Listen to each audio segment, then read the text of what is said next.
O ar de abril em Lisboa cheirava a rio e a flores de laranjeira, mas o meu novo lar cheirava a umidade e a terra molhada. Será apenas temporário, Rebeca. A mão do meu marido, Alexandre, pousou um instante no meu ombro. Depois, retirou-a rápido, como se a minha pele queimasse. Quando terminarem as obras lá em cima, as obras. Olhei para aquela cave de menos de 15 metros quadrados, chão de cimento, uma janelinha que dava para a sarjeta do pátio. Disseste-me que a casa estava pronta. Os planos mudam, filha. A voz da minha sogra, Helena, chegou do topo das escadas. Ali estava ela, recortada contra a luz, de braços cruzados. Rebentou um cano lá em cima. Está tudo inundado. Agradece por pelo menos teres um teto. Olhei para o Alexandre. É verdade? Ele evitou o meu olhar. Quanto tempo? Perguntei, esforçando-me para que a voz não me tremesse. Umas semanas, talvez um mês. Helena desceu alguns degraus. Finalmente vi a sua expressão.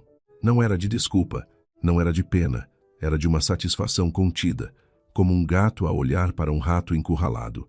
As boas casas pedem paciência, as boas noras também. Mãe, protestou Alexandre debilmente. Estou a mentir? Helena já estava à minha frente.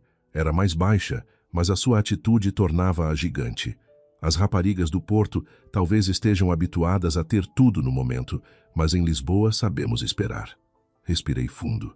Durante as 3 horas de viagem de comboio desde o Porto, o Alexandre não parou de falar do quão entusiasta estava a sua mãe, do muito que ansiava conhecer-me, que a Helena insistiu para que nos mudássemos para Lisboa, que a família deve estar unida, que a casa era enorme, que teríamos o nosso espaço. Não disse que o meu espaço seria debaixo da terra. O Alexandre vai descer as malas. Helena virou-se. O jantar é às 8. Não chegues atrasada. Odeio comida fria. Os seus passos ecoaram na escada de madeira, pesados. O Alexandre e eu ficamos na semipenumbra. O pó dançava no raio de luz que entrava pela janela alta. Desculpa, sussurrou ele por fim. Rebentou mesmo um cano? Sim. Olha para mim, Alexandre. Ele ergueu os olhos. Os seus olhos castanhos tinham aquela culpa que eu já conhecia, a mesma que ele exibia cada vez que a sua mãe se intrometia. Se saíamos, ela ligava mesmo na hora a pedir ajuda. Se escolhíamos um lugar para o casamento, ela conhecia logo um sítio melhor. Agora, o nosso primeiro lar de casados. Quero a verdade. É verdade. Há problemas com a canalização. Fez uma pausa. Mas só na casa de banho das visitas. O quarto principal e o nosso quarto, na verdade, são habitáveis. Um peso frio instalou-se no meu estômago. Então é de propósito. É só que ela precisa de tempo para se adaptar. És a primeira nora dela e és do norte. Já sabes como são às vezes as famílias tradicionais de Lisboa. Às vezes gostam de trancar as noras como ratos. Não digas isso. Quis tocar-me, mas recuei. Por favor, Rebeca, umas semanas. Vou chatear os pedreiros. Eu. Tu o quê? Interrompi-o. Um cansaço repentino invadiu-me. Vais enfrentar a tua mãe uma única vez? O seu silêncio foi a resposta, clara como um letreiro. Novos passos na escada. Carminho, a irmã do Alexandre, encostou-se ao batente da porta, o telemóvel na mão. A mãe pergunta se precisam de ajuda com as malas. Ah, e Rebeca, à noite aqui faz um pouco de frio. Talvez precises de outra manta. E o Wi-Fi não chega bem. Terás de subir para o usar. O seu sorriso era o mesmo, subtil como um traço familiar. Obrigada por avisares, disse. A minha voz soava tranquila, até demais. Enquanto o Alexandre subia e descia malas, inspecionei a minha cela. Uma cama estreita, um armário velho, uma secretária coxa. Na parede, manchas de umidade formavam mapas estranhos. Teias de aranha nos cantos, uma lâmpada de 40 watts. Mas uma parede chamou-me a atenção. Era diferente. O papel de parede parecia mais novo, mal colocado. As bordas estavam a descolar-se. Pressionei com a mão. Um pedaço soou oco. Pronto, já está tudo cá embaixo. O Alexandre fez-me virar. Tenho de subir. A mãe precisa de ajuda com o portão do jardim. Claro, disse. Ele hesitou. Vens jantar, não vens? É que às vezes, quando te zangas, não comes. Olhei para ele. Para este homem que eu amava, que no Porto me prometeu construir uma família nossa. Ali estava ele, na cave da mãe, a perguntar se eu iria jantar. Irei. Sorriu aliviado. Aproximou-se e deu-me um beijo rápido na bochecha. Depois subiu as escadas de 2 em 2 degraus, como se tivesse medo de ficar mais um segundo. A porta fechou-se. Sentei-me na cama. O colchão rangeu e então agi. Primeiro verifiquei a rede do telemóvel, um traço suficiente para ligar. O Wi-Fi, como disse a Carminho, era inexistente. A porta tinha um trinco por dentro. Bem, a janela pequena demais para escapar, mas deixava entrar luz e ar. Por fim, voltei à parede estranha. A junção do papel de parede estava aberta. Com a unha, agarrei uma borda e puxei suavemente. Todo um pedaço de papel descolou-se com facilidade, como se nunca tivesse sido bem colado. Por baixo, uma parede de tábuas de madeira. Uma delas estava solta. Empurrei. Cedeu para dentro, revelando um buraco escuro. O coração bateu-me com força. Liguei a lanterna do telemóvel e apontei para o buraco. Era um espaço minúsculo, um erro de construção, talvez. Lá dentro havia uma caixa de metal enferrujada. Tirei-a. Pesava pouco. A fechadura estava partida. Abriu-se facilmente. O primeiro que vi foi um diário de capas de pele gretadas. Por baixo, documentos. Papel amarelado. No fundo, uma fotografia. Peguei nela. Uma mulher jovem no pátio desta mesma casa. Mas o pátio parecia mais bem cuidado, as plantas mais verdes. A mulher era bonita, o seu sorriso radiante. Os seus olhos pareciam-se com os do Alexandre. No verso, uma dedicatória desbotada. Isabel. Verão de 1985. Isabel. Esse nome não me soava familiar. Depois, folheei rapidamente os documentos. Eram papéis de propriedade, a escritura, alguns documentos legais. O meu português jurídico precisava de um estudo mais demorado. Mas uma linha saltou à vista. A propriedade corresponderá a Isabel Maria Flores Garcia e aos seus descendentes. A assinatura embaixo estava rasurada. Passos na escada. Rápida, voltei a deixar tudo na caixa. Metia no buraco. Ajustei o papel da parede como pude. Sentei-me na cama exatamente quando a porta se abria. Era a Carminho com um pequeno tabuleiro, um copo de água, umas bolachas. A mãe temia que tivesses fome, disse, mas os seus olhos esquadrinhavam o quarto. À procura de algo. Estás a adaptar-te? Perfeitamente, sorri. Diz a Helena que lhe agradeço a preocupação. O que estavas a fazer? Perguntou. O seu olhar cravou-se nas minhas mãos. Tinham um pouco de pó. A rezar, respondi. Tranquila. Nós, lá no norte, às vezes fazemos isso quando precisamos de força. O sorriso de Carminho congelou um instante. Depois, voltou ao lugar. Como queiras. Às 8. Não chegues atrasada. Saiu. Ouvi os seus passos a afastar-se. Depois aproximei-me da parede. Toquei no papel áspero. Quem era a Isabel? Por que é que o nome dela estava nos papéis da casa? Por que é que a Helena escondeu esta caixa aqui? O telemóvel vibrou. Uma mensagem da minha irmã, Laura. Do Porto. Já chegaste? Como é a nova casa? A tua sogra porta-se bem? Olhei para o ecrã. Os meus dedos pairaram sobre o teclado. Escrevi. Surpresas. Preciso que me ajudes a procurar algo. Conheces algum bom advogado em Lisboa? Enviar. A caixa de metal calava-se atrás da parede.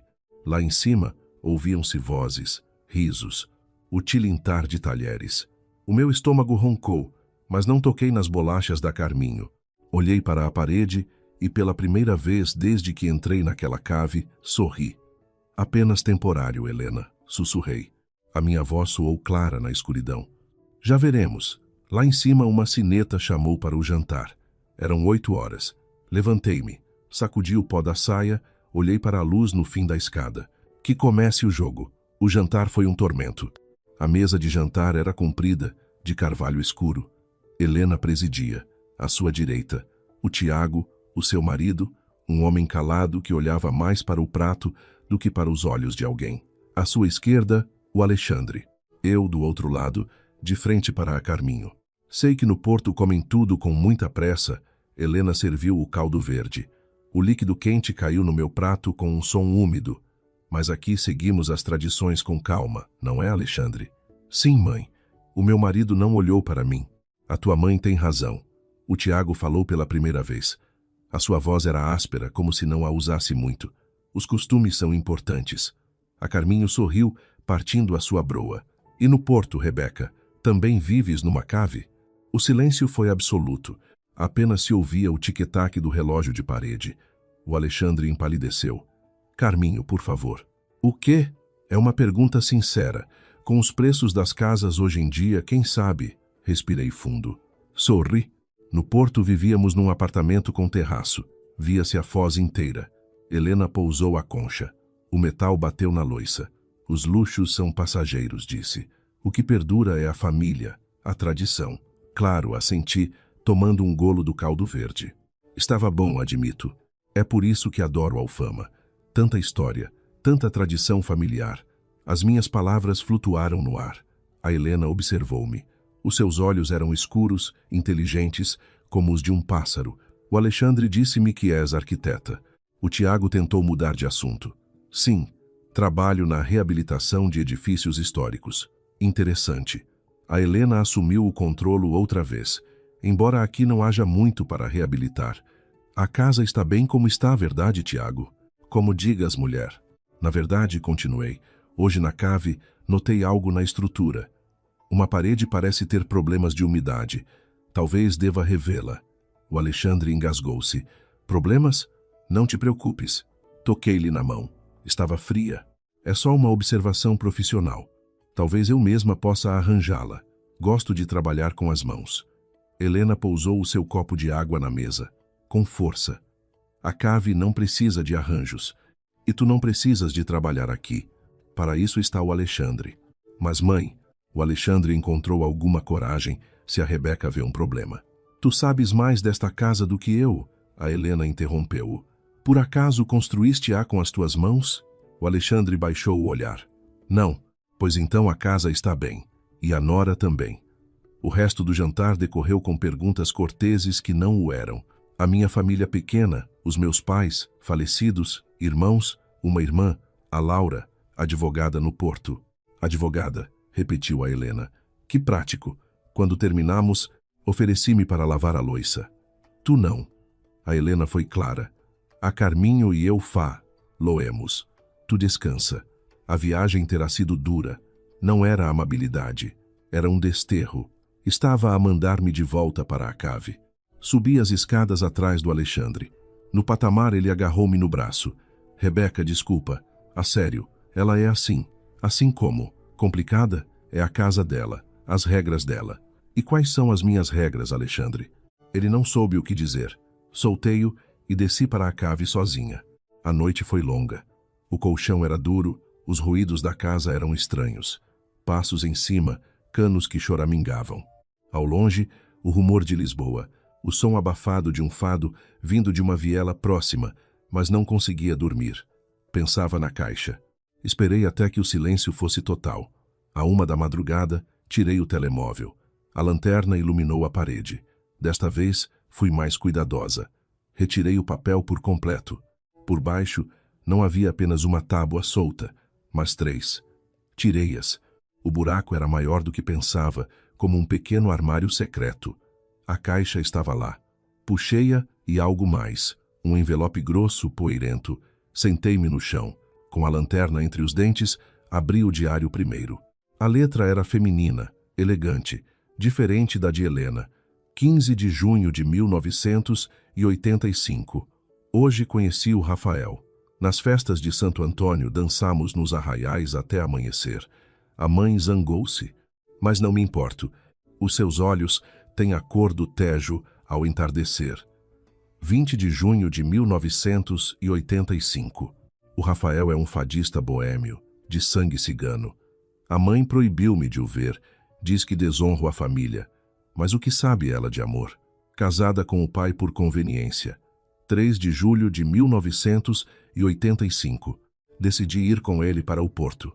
Ele diz que lá há trabalho nas casas de fado, que podemos recomeçar. A mãe diz-me que se eu for, que não volte nunca, que para ela estarei morta. 5 de julho de 1985. É esta noite que vou. Escondi as minhas coisas no anexo das ferramentas. O Rafael virá à meia-noite. Deixo este diário para que, se alguém o ler, saiba que fui feliz, mesmo que por poucos dias. Isabel. Passei as páginas vazias até ao fim. Uma última entrada com outra letra mais rude. A da Helena, reconheci. 10 de julho de 1985. A vergonha da família foi-se, como se a doença do pai já não fosse suficiente. A mãe diz que nunca mais pronunciaremos o seu nome. Que morreu. Escondi as suas coisas. Não quero lembrar-me dela. Mas, e se ela voltar? 15 de agosto de 1985. Voltou só o Rafael a perguntar por ela. Disse-lhe que ela tinha fugido com outro, que não a procurasse. Foi-se embora a chorar. Pobre homem. Pobre Isabel. 20 de agosto de 1985. O pai piorou. O notário veio hoje. A casa é da Isabel. Pela linha materna, a mãe decidiu mudar as coisas para o bem da família, para que a casa não vá parar às mãos de um fadista qualquer. Aí terminava o diário. As minhas mãos tremiam. Abri o envelope, documentos notariais. Uma escritura antiga, datada de 1970 e uma cláusula claríssima. Em atenção ao testamento, vitalício estabelecido por Afonso Flores em 1923, a propriedade conhecida como Casa dos Limoeiros recairá na filha mais velha de cada geração ou nos seus descendentes legítimos. Isabel era a filha mais velha, Helena a mais nova. Havia mais. Uma certidão de óbito de Isabel Maria Flores Garcia. Data: 12 de julho de 1985. Causa: acidente de viação, assinado por um médico cujo nome estava manchado. E uma carta breve de Rafael. Querida Isabel, esperei 3 dias. Não vieste. A tua irmã diz que fugiste com outro. Não acredito. Algo se passou. Voltarei. Vou encontrar-te. Sempre teu, Rafael. Não havia data, mas o envelope tinha um carimbo dos Correios do Porto. 1985. Juntei tudo. A minha mente trabalhava a toda a velocidade. Isabel, a irmã mais velha, herdeira legítima, apaixonou-se por um fadista de origens humildes. A sua família repudiou-a. Ela tentou fugir. Algo aconteceu.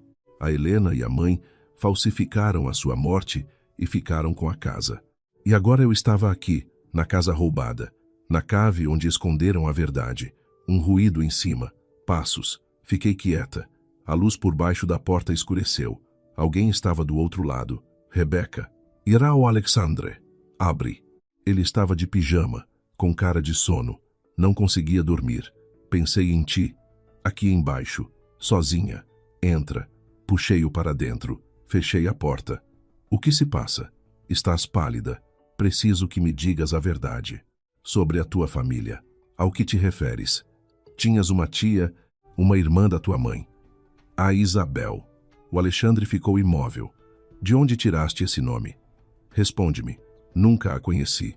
Morreu antes de eu nascer. Um acidente. Tens a certeza? Claro que tenho a certeza. A mãe quase não fala dela. Diz que é doloroso. Mostrei o diário. E isto?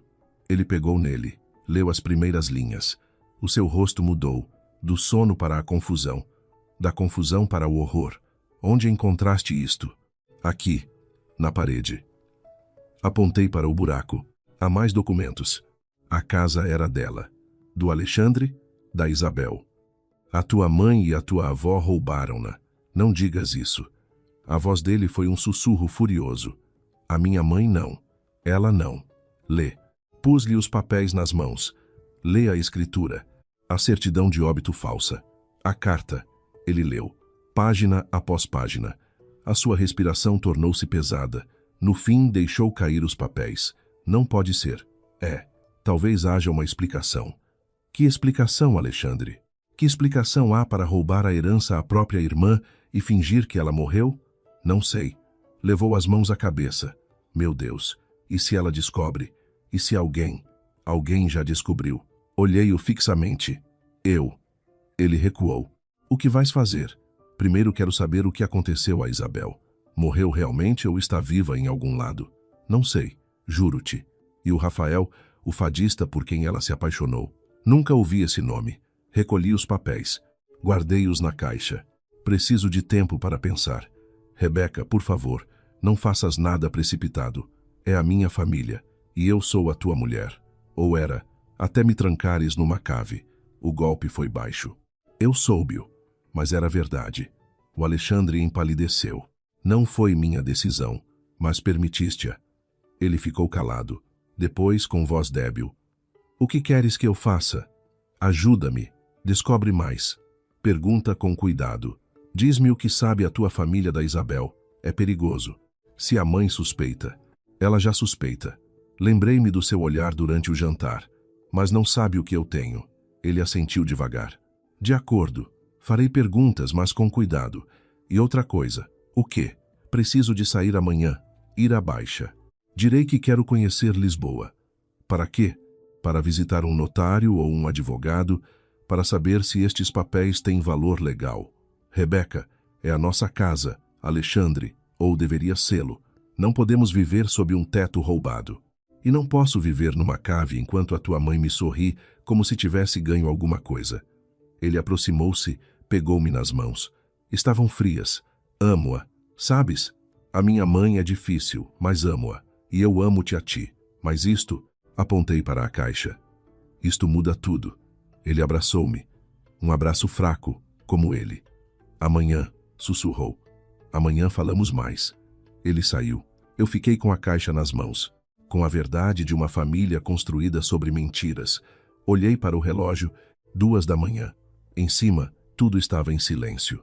Mas eu sabia que atrás de alguma porta, a Helena não dormia, a planear o seu próximo movimento. E eu planearia o meu. Primeiro o notário, depois o Rafael. Tinha de o encontrar, se ainda estivesse vivo. Porque, se a Isabel tivesse herdeiros, esta casa não era da Helena, e eu não seria a nora da cave. Seria a que desenterrou a verdade. Sorri na escuridão. Pela primeira vez desde que cheguei, senti-me em casa. Na guerra, na manhã seguinte, o pequeno almoço foi um campo de batalha silencioso. Pensei que ficasses a descansar hoje. A Helena serviu meia de leite sem me olhar. Depois da longa viagem, quero conhecer Lisboa, respondi, barrando manteiga numa torrada. O Alexandre disse-me que a Baixa é lindíssima. O Alexandre, sentado a meu lado, tensou os ombros. Sim, o castelo, o terreiro do Paço. Eu posso acompanhar-te. A Carminho sorriu, doce como veneno. Serei a tua guia. Não é preciso. Bebi um golo de café. Preciso de passear sozinha, conhecer a cidade ao meu ritmo. Além disso, tenho de ligar para o meu escritório no Porto. Alguns assuntos pendentes. Trabalho. A Helena arqueou uma sobrancelha. Mas se acabas de chegar, não podes tirar uns dias? Os projetos de reabilitação não esperam. O meu sorriso foi tão falso como o dela. Mas não se preocupe, serão apenas umas horas. O Tiago, atrás do seu jornal, resmungou. As mulheres a trabalhar. No meu tempo. No teu tempo as mulheres bordavam e calavam-se, interrompeu-o a Helena. Mas o seu olhar estava cravado em mim. Vai, mas volta para o almoço. Às 2:30 em ponto. A Rua Augusta fervilhava de vida. Turistas, lisboetas, o cheiro a maresia e a café acabado de fazer. Procurei no telemóvel. Cartório notarial perto. O resultado mais próximo, cartório Doutor Afonso, na zona do Chiado. Há 10 minutos. Caminhei rápido. Levava a caixa escondida num saco de pano grande. Os documentos cuidadosamente ordenados. O diário, a carta, a escritura. O cartório era pequeno, com uma porta de madeira escura e uma placa de latão. Empurrei. Lá dentro cheirava a papel velho e a pó. Uma mulher de uns 50 anos, com óculos, levantou os olhos da sua secretária. Bom dia. Tem marcação? Não. Preciso de consultar uns documentos. É urgente. A mulher examinou-me. O senhor notário está ocupado. Pode marcar para a próxima semana. É sobre uma herança, interrompi, baixando a voz. E possivelmente uma fraude. Os seus olhos abriram-se ligeiramente. Sem dizer nada, levantou-se e entrou por uma porta traseira. Ouvi murmúrios. Depois regressou. Entre. O Dr. Afonso atende-a num momento. O escritório era um caos organizado. Prateleiras cheias de processos, uma secretária enorme. Atrás dela, um homem mais velho, de cabelos brancos, com um fato que parecia de outra época. Doutor Afonso, segundo a placa na sua mesa. Sente-se. A sua voz era grave, cansada. A Marisa diz que é algo urgente sobre uma herança. Sim, pus o saco na sua secretária. Tirei os documentos. Preciso de saber se estes papéis são válidos e que direitos conferem. Ele pegou nos papéis, pôs os óculos, leu-os em silêncio. A sua expressão, inicialmente neutra, mudou. Franziu o senho. Depois, ergueu o olhar. Onde conseguiu isto? Na casa a que se referem. A casa dos limoeiros, em Alfama. E a senhora é? Rebeca. Acabei de me mudar para lá com o meu marido. É a família dele. O Dr. Afonso assentiu devagar. Voltou aos documentos. Passou páginas. Reteve-se na escritura, depois na certidão de óbito. Isto. Tocou no selo do médico. O Dr. Velasco. Morreu há 15 anos. Era conhecido por certa flexibilidade moral. É falso? Provavelmente. Olhou para mim. A assinatura não coincide com outros documentos que já vi dele. E a data? Se a Isabel morreu a 12 de julho de 1985, como é que há uma carta do Rafael com carimbo de agosto desse ano? Então, o mais provável é que esta certidão seja falsa. E a escritura? Estudou-a de novo. Esta escritura, sim, é autêntica. A propriedade, segundo o testamento vitalício familiar de 1923, corresponde à filha mais velha, Isabel Maria Flores Garcia, ou aos seus descendentes, e se não houver descendentes, passa para a linha seguinte, ou seja, a irmã mais nova, Helena. O meu coração acelerou. Mas o que acontece se a Isabel teve filhos, mesmo que não se soubesse? O doutor Afonso encostou-se à cadeira. Ela rangeu. Isso muda tudo. Os descendentes de Isabel, se existirem, têm direitos legítimos. Mesmo que a certidão de óbito fosse real, a herança passaria para os seus filhos. E como se pode saber se a Isabel desapareceu? Pode-se procurar. Há registros, mas hesitou. Isto é delicado. Se há fraude, e é possível prová-lo, a sua sogra poderá enfrentar consequências graves. Não quero consequências, disse depressa. Quero justiça, e o meu lar, o seu lar. Vivo nessa casa, na cave. A minha sogra obrigou-me. Um brilho de compreensão apareceu nos seus olhos. Já vejo. O conflito familiar é o mais complicado. Preciso de saber o que fazer. Primeiro, guarde estes documentos num lugar seguro. Não nessa casa. Segundo, tente localizar a Isabel ou os seus descendentes. Se o Rafael, o homem da carta, continuar vivo, poderia ajudar-me a procurá-lo? O doutor Afonso suspirou. Não é o meu trabalho. Mas abriu uma gaveta e tirou um cartão. Conheço um detetive privado. Bom, discreto. Chama-se Tomás. Pode ajudar. Diga-lhe que fui eu que a mandei. Peguei no cartão. Tomás Herrera. Investigações discretas. Uma morada na mouraria. E o custo? Discuta com ele. Mas aviso-a. Isto pode abrir uma caixa de Pandora. As famílias guardam segredos por uma razão. Eu sei. Levantei-me. Obrigada. Mais uma coisa. O Dr. Afonso levantou-se também. Tenha cuidado. Se a sua sogra falsificou documentos e ocultou uma herança, não hesitará em fazer qualquer coisa para proteger o seu segredo. Saí do cartório com o coração a bater forte. Eram 11 horas. Tinha tempo antes do almoço. Marquei o número do cartão. Tomás, uma voz áspera. Defumador. Bom dia. Fui recomendada pelo Dr. Afonso. Preciso de localizar uma pessoa. Reunião no meu escritório. Há 1 hora. Tenho uma vaga. De acordo. Desliguei. Olhei para o relógio. 2 horas. Decidi caminhar. Lisboa era linda, mas não conseguia desfrutá-la. Cada canto lembrava-me que estava em território inimigo. O meu telemóvel vibrou. Uma mensagem do Alexandre. Onde estás? A mãe pergunta. A passear. Voltarei para o almoço. Respondi. Breve. Outra mensagem, desta vez da minha irmã Laura. O que se passa? Advogado? Conta-me. Não podia explicar tudo por mensagem. Ligo-te esta noite. É complicado. Preciso que procures algo. Uma mulher chamada Isabel Maria Flores Garcia, desaparecida em Lisboa em 1985. E um homem, Rafael, fadista de origens ciganas, possivelmente do Porto. Amores de juventude. A Laura respondeu de imediato. Estás bem? Isso soa a novela. Melhor do que isso, juro-te. O escritório do Tomás ficava num primeiro andar sem elevador. Subi as escadas. A porta de vidro fosco dizia apenas investigações. Bati. Entre.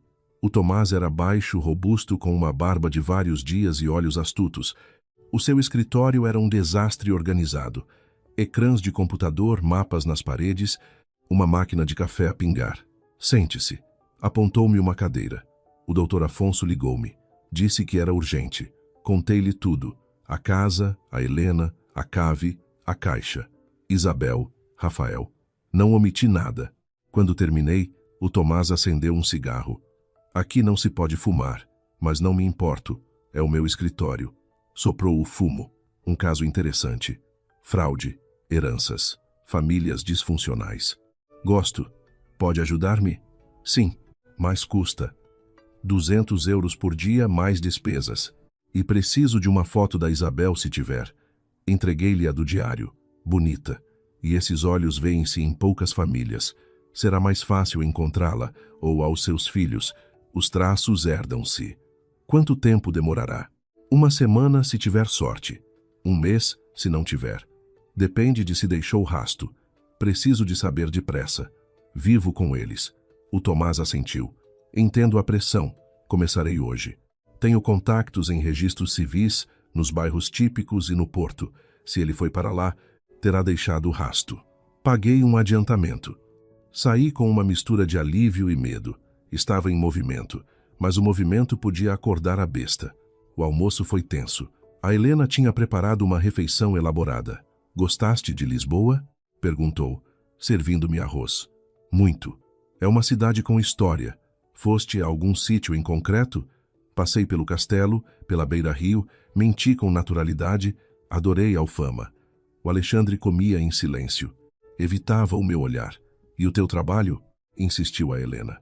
Tudo bem. Sim, um projeto no porto que pode atrasar-se. Terei de viajar de vez em quando. A Helena pousou a colher. Viajar? Recém-casada? O trabalho? É o trabalho. Sorri. Como a senhora diz, as tradições são importantes, mas o sustento também. A Carminho riu, um riso cortante. Tão importante é o teu trabalho. O Alexandre ganha o suficiente. O meu trabalho é parte de quem eu sou. Olhei-a. Como os teus estudos, Carminho? Ou já terminaste a licenciatura? A Carminho enrubesceu. Tinha deixado a faculdade a meio. Sabia-o pelo Alexandre. Basta. O Tiago bateu no seu copo. Comam e deixem de discutir. Um silêncio pesado caiu sobre a mesa. Apenas se ouvia o tic-tac do relógio. Depois da sobremesa, ajudei a levar os pratos para a cozinha. A Helena seguiu-me. Rebeca.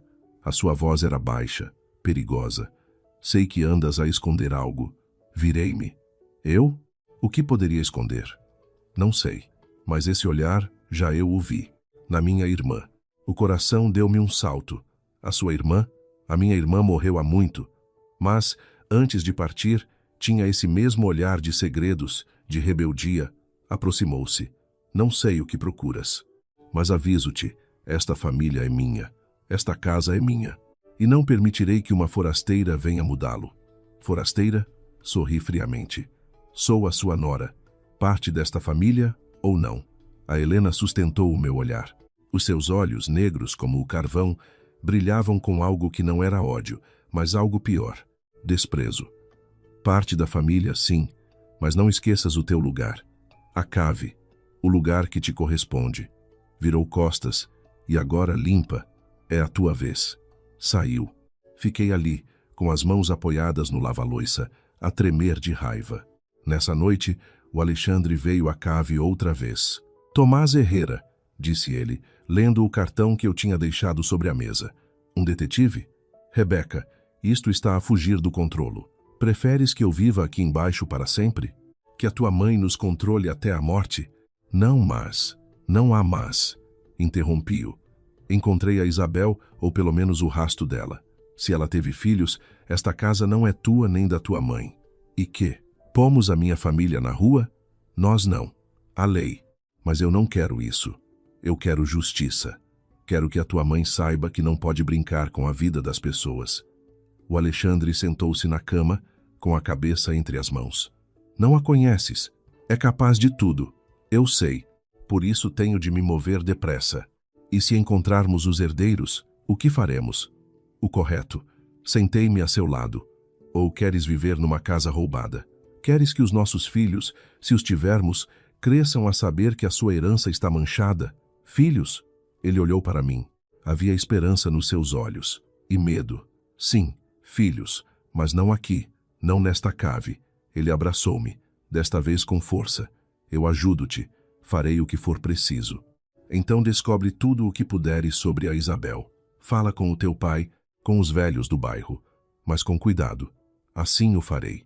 Nessa noite, enquanto o Alexandre dormia a meu lado na cama estreita, eu permaneci acordada, a ouvir os ruídos da casa, a pensar na Isabel, no Rafael, na fuga que nunca aconteceu, e no Tomás em algum lugar de Lisboa, a seguir um rasto de 40 anos. O telemóvel vibrou sobre a mesa de cabeceira. Uma mensagem de um número desconhecido. Dona Rebeca, sou o Tomás. Encontrei algo, não por telefone. Amanhã, mesmo lugar, mesma hora. Venha sozinha. Olhei para a mensagem, depois para o Alexandre a dormir, depois para o teto, sob o qual Helena dormia, achando que tinha ganho. Amanhã saberia mais. Fechei os olhos. Sonhei com uma mulher a correr para um homem de olhos da cor do rio, com um comboio que partia, com uma casa que não era de quem dizia ser. E no sonho, eu estava ali, de pé na porta, com as chaves na mão. O escritório do Tomás cheirava a tabaco rançoso e a café queimado. Desta vez não estava sozinho. Uma mulher mais velha, vestida de preto, esperava sentada na cadeira em frente à sua secretária. Tinha o cabelo branco apanhado num coque severo e as suas mãos cheias de rugas seguravam uma carteira preta. Rebeca, esta é a Dona Lourdes. O Tomás fez um sinal para a mulher. Vizinha da casa dos Limoeiros há 50 anos. E, ao que parece, tinha uma amizade com a sua tia por afinidade. Sentei-me. O coração batia com força. Conheceu a Isabel? A Dona Lourdes assentiu devagar. Os seus olhos de um azul desbotado estudaram-me. Eras muito nova, mais nova que a Helena. Mas ela tinha luz, uma luz que a sua irmã nunca teve. O que lhe aconteceu? O Tomás acendeu outro cigarro. Conte-lhe, Dona Lourdes, como me contou a mim. A mulher respirou fundo. A Isabel e eu éramos amigas, costurávamos juntas. Ela amava o fado. E o Rafael? Ele era boêmio. Tinha sangue cigano, sim, mas era bom homem, trabalhador. Dos fadistas antigos, dos que cantam fado menor com a alma, não por dinheiro. O que aconteceu em julho de 1985? Perguntei, inclinando-me para a frente. A Helena e a mãe, a velha Concha, não queriam aquele namoro. Uma Flores com um fadista de rua, naquela época, naquela família, era uma vergonha. A Isabel decidiu ir embora, mas à noite da fuga, algo correu mal. O quê? A Dona Lourdes baixou a voz. Eu via. Estava à espera na esquina com uma mala pequena. O Rafael devia apanhá-la à meia-noite, mas chegou a Helena com 2 homens. Não do bairro. Forasteiros. Levaram-na a arrasto. A Isabel gritou. Um dos homens tapou-lhe a boca. Meteram-na num carro. Nunca mais a voltei a ver. O ar escapou-se-me dos pulmões. Rapto. Assim foi. No dia seguinte, correu o boato de que tinha fugido com um homem que tinha abandonado a família. Mas eu sabia a verdade. E não foi a polícia? A Dona Lourdes olhou para o Tomás, depois para mim. E o que ia dizer? Era a palavra de uma costureira contra a de uma família respeitada. Além disso, hesitou. Ameaçaram-me. A Helena veio à minha casa. Disse-me que, se eu falasse, o meu marido perderia o emprego na fábrica e que ninguém me compraria nunca mais um vestido. O Tomás abriu um caderno. Estive a investigar. Nesse mesmo verão, deu entrada uma mulher num sanatório privado em Sintra, sob outro nome. Mas a descrição coincide. Jovem, cabelo castanho, olhos verdes, com diagnóstico de histeria aguda. Um hospício. A palavra gelou-me o sangue. Um sanatório para mulheres de boas famílias, onde trancavam as que davam problemas, as que se apaixonavam pelo homem errado, as que não se submetiam. E o Rafael? O que lhe aconteceu? A Dona Lourdes abanou a cabeça. Veio procurá-la. Perguntou por todo o bairro. A Helena disse-lhe que a Isabel tinha fugido com outro. Ele não acreditou. Continuou a procurar, até que um dia desapareceu. Disseram que tinha ido para o porto, que tinha encontrado outra. O Tomás mostrou uma foto. Um homem jovem, moreno, de olhos intensos. Rafael, encontrei isto nos arquivos da rádio de 1985. Ele era fadista, tinha talento. Depois disso não há mais rasto, e o sanatório de Sintra continua lá. Sim, mas os registros dessa época estão incompletos. E sem um nome real. É difícil. Além disso, o Tomás pousou o cigarro. Se a Isabel esteve lá, pôde sair ou não. O que quer dizer? Naqueles lugares, às vezes, as mulheres desapareciam. Mortes suspeitas ou transferências, ou simplesmente deixavam-nas morrer. A dona Lourdes limpou uma lágrima. Era uma boa rapariga, com uma voz linda. Cantava com uma alma de anjo. Peguei-lhe na mão. Estava fria. Por que me conta isto agora? Porque quando soube que uma sobrinha tinha chegado e que a Helena te tinha metido na cave, soube que a história se repetia. A Helena quer controlar tudo, como controlou a Isabel. O Tomás fechou o caderno. Há mais. Encontrei algo no registro civil. O meu coração parou. O quê? Um nascimento. No sanatório de Sintra, em março de 1986. Uma menina. Nome da mãe, Isabel M. Flores. Nome do pai, desconhecido. O mundo girou. Uma filha. Sim, a menina foi dada para adoção imediatamente. A uma família de fora, acho que de Coimbra. Os documentos estão selados, mas com o nome correto podemos rastreá-la. E se ela não quiser ser encontrada, isso é outra questão. O Tomás suspirou. Mas legalmente, se essa menina viver e puder provar que é filha da Isabel, é a herdeira legítima da casa dos Limoeiros. A dona Lourdes levantou-se. Tenho de ir. Se a Helena descobre que falei, espere, detive-a. Há mais alguma coisa? Algo que me possa ajudar a provar tudo isto? A mulher pensou um momento. O diário.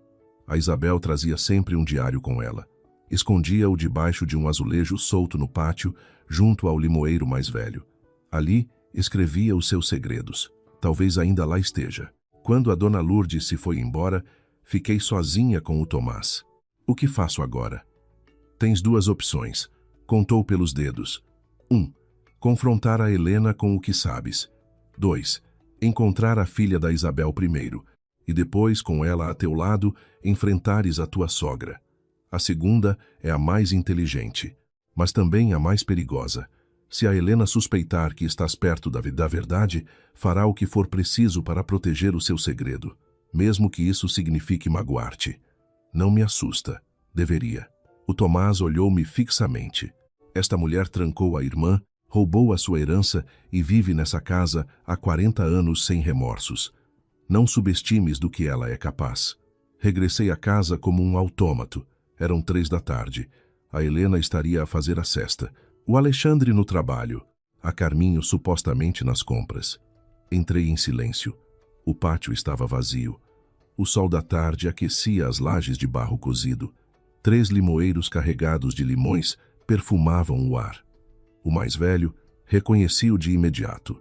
Mais alto, com o tronco retorcido, os ramos carregados de anos. Ajoelhei-me. Os azulejos em redor das suas raízes estavam velhos, alguns partidos. Pressionei um, depois outro, até que um se moveu. Levantei-o. Por baixo, envolto num plástico, havia um pacote. Tirei-o. Era outro diário, mais pequeno, e uma fotografia. Isabel e Rafael abraçados, a sorrir. No verso uma data, 14 de julho de 1985, a noite em que planeavam fugir, e uma nota escrita à pressa. Se leres isto, é porque algo me aconteceu.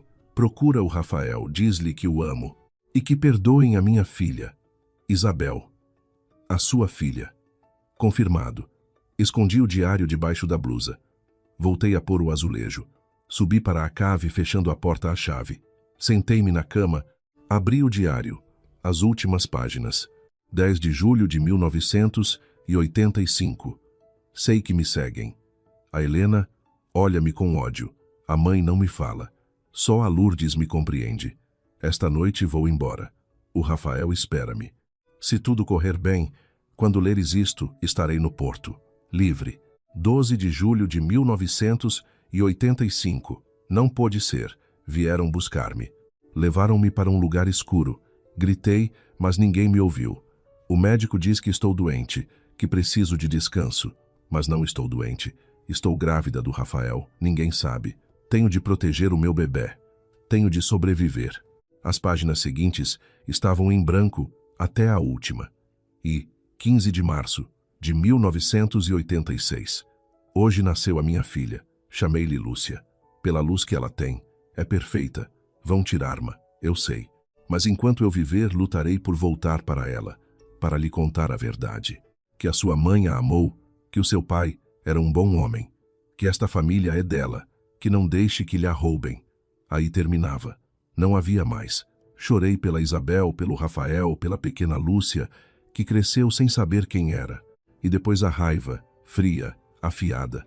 A Helena não roubou apenas uma casa, roubou uma vida, várias vidas. O meu telemóvel vibrou. Era o Alexandre. Vou para casa. Temos de falar. A mãe suspeita de algo. Esteve a revistar as nossas coisas. Limpei as lágrimas. Escondi o diário com os outros documentos. Saí da cave e subi para o nosso quarto. Aquele que supostamente tinha os canos rotos. Estava impecável. Nenhuma fuga. A Helena estava na sala, a tricotar. Olhou para mim ao passar. Chegaste tarde. Entretive-me. Em quê? Em recordar. Olhei-a diretamente. Em recordar que as casas têm memória, que os muros ouvem, que os limoeiros veem. O seu rosto empalideceu apenas por um instante. Depois, recuperou a compostura. Não sei do que falas. Creio que sim. Aproximei-me. Creio que sabe perfeitamente do que falo. Ela largou o trabalho. O que queres? Justiça. A Helena levantou-se. Era mais baixa do que eu, mas naquele momento parecia gigante. Cuidado com o que desejas, rapariga. Às vezes, a justiça tem um preço demasiado alto, como a liberdade da Isabel ou a da sua filha. O silêncio foi absoluto. Apenas o tic-tac do relógio marcando os segundos. Sai da minha casa. A voz dela era um fio. Esta não é a sua casa, e não me irei. Sai, gritou. Põe-te na rua.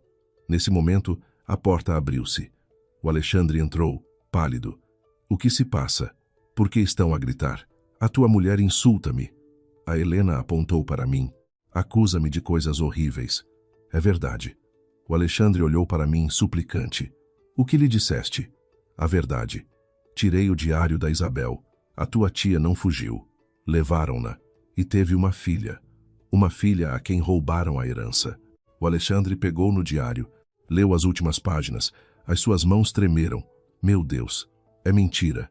A Helena tentou arrancar-lhe. Falsificações. Ela é que as fez. A troco de quê? A partir da cave. Avancei para ela. A sua irmã escreveu isto. Na noite em que a raptou. Quando a trancou num hospício. Quando lhe tirou a filha. Cala-te. Não me calarei. Já não. Respirei fundo. Tenho um detetive. Tenho testemunhas. Tenho documentos. E vou encontrar a Lúcia. E quando a encontrar, esta casa será dela. E tu, Helena, irás para a prisão por fraude e sequestro e Deus sabe o que mais. A Helena recuou. Pela primeira vez vi medo nos seus olhos. Medo puro. O que queres? Sussurrou. Quero que me dê o quarto principal. Que me trate com respeito. Que deixe de mentir. E quero que me diga onde está a Lúcia. E se eu me recusar, então amanhã mesmo vou à polícia com tudo o que tenho. O Alexandre interpôs-se entre nós. Por favor, isto é uma família, não uma guerra. Esta guerra começou há 40 anos. Olhei para ele. E tu tens de escolher, ou com ela ou com a verdade.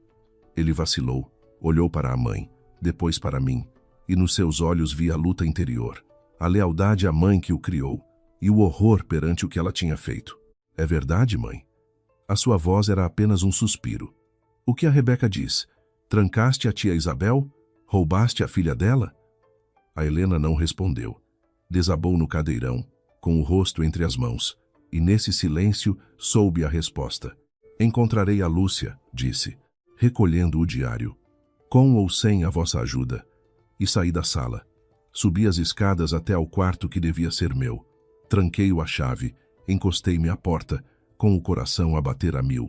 Embaixo, ouvi a Helena chorar, e a voz do Alexandre a tentar consolar a mulher que tinha destruído uma vida para construir a sua. Mas eu não senti pena, apenas raiva, e uma determinação férrea. Tirando o telemóvel, Escrevi uma mensagem ao Tomás. Encontrei o segundo diário e uma foto. Preciso que encontres a Lúcia. Custe o que custar. A resposta dele foi imediata.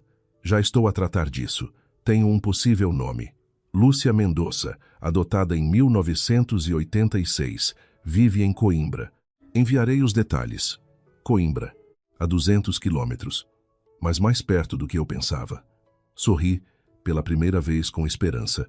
Tinha encontrado a arma definitiva, e amanhã começaria a usá-la.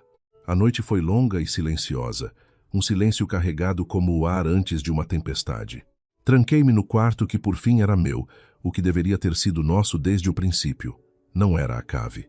Tinha janelas altas que davam para o pátio dos limoeiros e o cheiro a laranjeira entrava com a brisa noturna, mas não conseguia dormir. O choro de Helena tinha cessado horas antes. O Alexandre não veio. Supus que ficaria com ela, a tentar consolar a mulher que destruíra uma vida para construir a sua. O meu telemóvel vibrou sobre a mesa de cabeceira. Eram 3 da manhã. Tomás. Lúcia Mendonça Flores. Nasceu a 15 de março de 1986, no sanatório de Nossa Senhora, em Sintra. Dada para adoção aos 3 dias. Família adotiva. Antônio Mendonça e Clara Vaz, de Lisboa. Mudaram-se para Coimbra em 1990. A Lúcia estudou Direito. Trabalha num escritório especializado em propriedade intelectual. Vive na Alta de Coimbra. Solteira, sem filhos. Seguiu-se um número de telefone e um endereço de e-mail. Mais dados. Os pais adotivos faleceram num acidente de viação em 2010. Não sabia que era adotada até então, quando encontrou os papéis. Segundo o meu contacto, tem andado à procura da mãe biológica há anos. Sem sucesso. O meu coração deu um salto. Andava à procura. Isso mudava tudo. Escrevi de volta, com os dedos a tremer sobre o ecrã. Tens a certeza de que é ela? Há prova de ADN? Não, mas as datas coincidem. O lugar coincide. E o nome da mãe biológica nos papéis de adoção é Isabel M.F. Iniciais rasuradas, mas legíveis sob luz ultravioleta. Além disso, uma pausa. Depois há uma foto no seu perfil do LinkedIn. Tem os olhos da tua descrição, verdes como os limoeiros na primavera, dizia a dona Lourdes. Abri o LinkedIn no telemóvel, procurei Lúcia Mendonça, e ali estava ela. Uma mulher na casa dos 30 anos, cabelo castanho escuro, um sorriso cauteloso e os olhos. Meu Deus, os olhos eram idênticos aos da foto da Isabel. Os mesmos que o Alexandre tinha num tom diferente, mas a mesma forma, a mesma intensidade. Era ela. Eu sabia-o na alma. O que faço agora? Escrevi ao Tomás. Tu decides. Posso aproximar-me primeiro, sondar o terreno, ou podes contactá-la diretamente. Mas tem cuidado. Isto é uma bomba na vida dela também. Olhei para a hora. 3:17 da manhã. Cedo demais para ligar, tarde demais para hesitar. Escrevi uma mensagem. Apaguei-a. Escrevi de novo. Lúcia, olá. Sei que isto te parecerá estranho. O meu nome é Rebeca. Estou casada com o sobrinho de Isabel Flores, a tua mãe biológica. Encontrei informações sobre ti, sobre ela. Preciso de falar contigo. É urgente. Por favor. Não. Soava a burla, a chantagem. Respirei fundo. Escrevi de novo, mais simples. Lúcia, sou a Rebeca. Vivo na casa dos teus avós em Lisboa. Encontrei o diário da tua mãe, Isabel, e uma carta para ti. Por favor, contacta-me quando puderes. Adicionei o meu número e enviei. Depois deitei-me na cama, a olhar para o teto, à espera. O telemóvel silencioso sobre o meu peito como um coração alheio. O pequeno almoço foi um campo de minas. Desci às 9. A Helena já estava na cozinha, a servir café.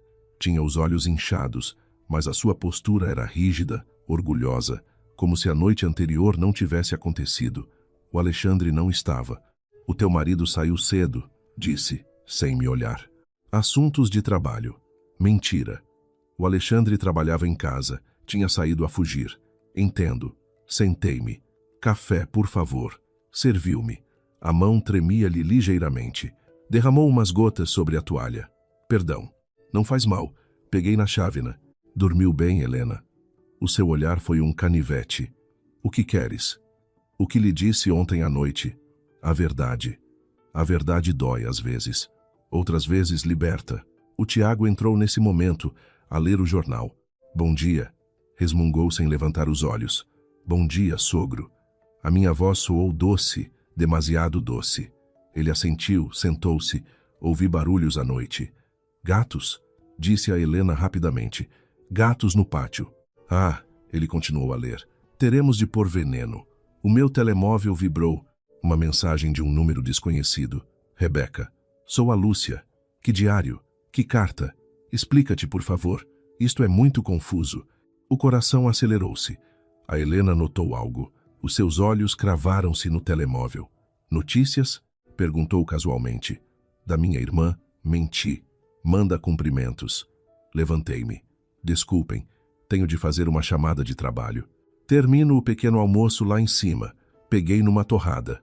Obrigada. Subi as escadas de 2 em 2. Tranquei-me no quarto. Sentei-me na cama.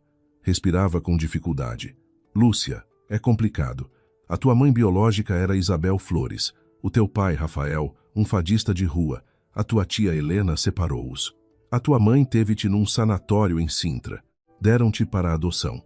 Ela procurou-te, escreveu sobre ti no seu diário, e esta casa em Lisboa pertence-te por direito. Preciso de te ver, falar. Há muito para explicar. A mensagem mostrou-se como lida. Os 3 pontinhos apareceram, desapareceram. Voltaram a aparecer. Ela estava a escrever. Minutos eternos. Estou em Coimbra. Trabalho. Não posso ir a Lisboa. Eu posso ir a Coimbra esta semana. Podemos tomar um café. Mostro-te os papéis, as fotos. Tens o direito de saber. Outra pausa. Depois. Sexta-feira às 18h no Café Santa Cruz. Como te reconheço? Levarei um cachecol vermelho. E o diário da tua mãe. De acordo. Até sexta. Deixei o telemóvel na cama. O ar voltou aos meus pulmões. Sexta-feira. 3 dias.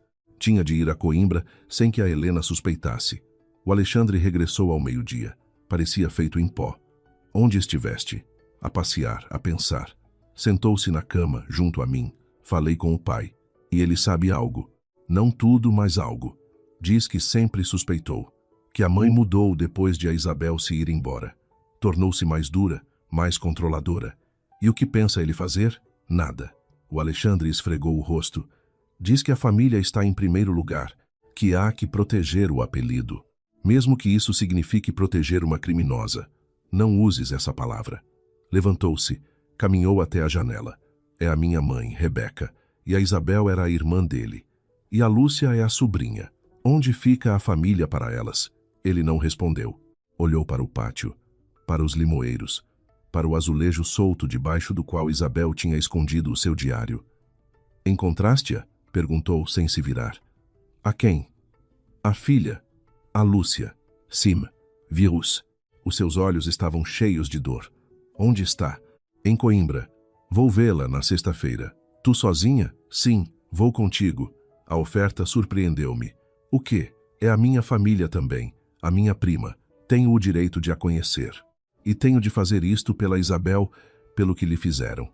Vi a determinação no seu rosto. Pela primeira vez desde que chegamos, o Alexandre parecia um homem, não um menino assustado. De acordo. Mas a tua mãe não pode saber. Eu sei. Inventaremos algo. Uma escapadinha romântica. Um fim de semana em Coimbra resultará. A mãe acha que estamos em crise. Pensará que tentamos consertar as coisas. E estamos? A pergunta saiu sozinha. Ele aproximou-se, pegou-me nas mãos. Quero estar, mas preciso de tempo. Tudo isto é muito. Eu sei. Apertei-lhe as mãos. Por isso temos de o fazer bem. Pela Isabel, pela Lúcia e por nós. O jantar foi tenso. A Carminho falou sem parar do seu namorado, de um vestido que queria comprar. Trivialidades. O Tiago comeu em silêncio. A Helena mal tocou na comida. Olhava para mim, eu olhava para ela. Uma guerra silenciosa. Depois, enquanto lavava a louça, ela aproximou-se. Aonde vais na sexta-feira? Sussurrou, secando um prato com força. Quem disse que vou a algum lado? Eu sei. Vi o olhar. O mesmo que a Isabel tinha quando planeava fugir. Deixei o prato que estava a lavar. Não sou a Isabel. Não. Ela era mais fraca. Fraca? Virei-me. Ela foi suficientemente forte para se apaixonar, para querer ser livre, para ter uma filha, apesar de tudo. Isso é fraqueza? Ela foi suficientemente tonta para acreditar que poderia escapar. E tu, forte por trancá-la? Por roubar-lhe a vida? Por viveres 40 anos a mentir? Protegia a minha família. A sua voz quebrou-se. A minha mãe, esta casa, a nossa reputação. Protegias a tua cobiça. Mais nada. Ela atirou-me o prato que tinha na mão. Passou a assobiar junto à minha cabeça e espatifou-se contra a parede, partindo-se em 1000 pedaços. O barulho trouxe os outros, o Tiago com o jornal na mão, a Carminho com os olhos muito abertos, o Alexandre a descer as escadas de 2 em 2. O que se passa? O que aconteceu? A tua mulher insulta-me. A Helena apontou para os cacos. Ameaçou-me. Não é verdade. A minha voz soou calma, demasiado calma. O prato escorregou-lhe das mãos. Não foi, Helena? Olhei-a fixamente, desafiando-a. Desafiando-a a mentir diante de todos. A Helena respirou fundo, depois forçou um sorriso. Sim, escorregou-me. Um acidente. A Carminho não parecia convencida. O Tiago resmungou e voltou para a sala. O Alexandre ficou a olhar para nós as duas. Apanha isso, disse a Helena, apontando para os fragmentos. E tem mais cuidado para a próxima. Claro, agachei-me para apanhar os pedaços de porcelana. Terei muito cuidado. Quando terminei, subi para o quarto. O Alexandre seguiu-me. O que se passou de verdade? Tentou assustar-me. Não resultou. Rebeca, isto está a tornar-se perigoso. Já era perigoso desde o momento em que me trancaste na cave. Olhei-o. Na sexta-feira. Vais comigo, sim ou não? Sim. Bem, reserva os bilhetes de comboio. Um hotel, 2 noites. Diz-lhes que vamos a uma terapia de casal. A tua mãe adorará essa mentira. Ele assentiu. E se a Lúcia não quiser saber nada? Se nos rejeitar? Então teremos feito o correto. Ter-lhe-emos dado a opção, algo que a sua mãe roubaram. Na quinta-feira à noite fiz as malas. Pouca roupa, apenas o necessário. E o diário de Isabel, e a foto e os documentos. O Alexandre tinha reservado num hotel perto da universidade. Tinha dito à mãe que íamos a um retiro de casais, que precisávamos de tempo a sós. A Helena tinha assentido, com aquele sorriso falso que já conhecia. Talvez te faça bem, tinha dito. Afastares-te daqui uns dias. Talvez a si também, respondi-lhe. A Carminho quis saber pormenores. Um hotel romântico com spa? Que sorte. O Tiago disse apenas, cuidem-se. E agora, sexta-feira de manhã, descíamos as malas. O táxi esperava lá fora. A Helena estava à porta. Abraçou-me. Um abraço seco, sem calor. Volta melhor, sussurrou ao meu ouvido. Ou não voltes. Separei-me. Olhei-a nos olhos. Cuida da casa, Helena, que quando eu voltar, tudo estará no seu lugar. Entramos no táxi. Enquanto nos afastávamos, olhei pela janela. Ela continuava à porta, uma figura rígida, diminuta, que se desvanecia na distância. Achas que ela suspeita? Perguntou o Alexandre. Ela sabe, mas não sabe para onde vamos, nem por quê. E isso mata. A viagem de comboio para Coimbra demorou quase 2 horas. 2 horas de paisagens a mudar, de silêncios incômodos, de mãos que às vezes se procuravam e às vezes se separavam. Chegamos ao hotel, deixamos as malas. Eram 5 da tarde. 1 hora para a reunião. Como estás? Perguntei ao Alexandre no quarto. Nervoso. E tu? Como se fosse explodir. Aproximou-se, pegou-me nas mãos. Aconteça o que acontecer, estou contigo. Já não sou o homem que te deixou na cave.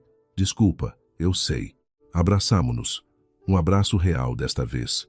Com medo, com esperança, com a promessa de algo que talvez, só talvez, pudesse ser reparado.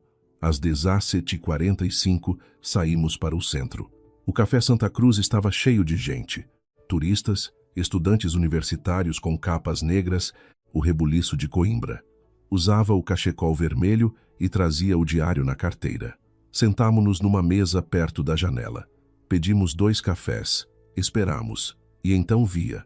Entrou a olhar em redor. A Lúcia, pessoalmente, era mais nova do que parecia na fotografia. Menos segura. Vestia um sobretudo azul marinho, uns jeans, o cabelo apanhado, E aqueles olhos? Aqueles olhos verdes que procuravam ansiosos um cachecol vermelho. Levantei a mão.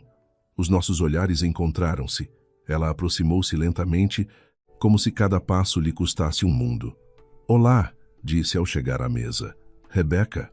Sim, e este é o Alexandre, o meu marido, o teu primo. A Lúcia olhou para ele, depois para mim. Depois sentou-se.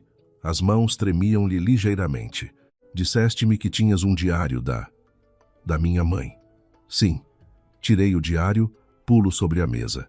É da Isabel, a tua mãe. A Lúcia estendeu a mão, retirou-a. Depois, com decisão, pegou nele. Abriu a primeira página. Leu. Os seus olhos encheram-se de lágrimas. Onde? Onde o encontraste? Na tua casa, em Lisboa, debaixo de um azulejo junto a um limoeiro, onde ela o escondeu. A minha casa, repetiu, como se a palavra lhe pesasse. Nunca estive em Lisboa. É tua por direito, por herança. Contei-lhe tudo, do princípio ao fim.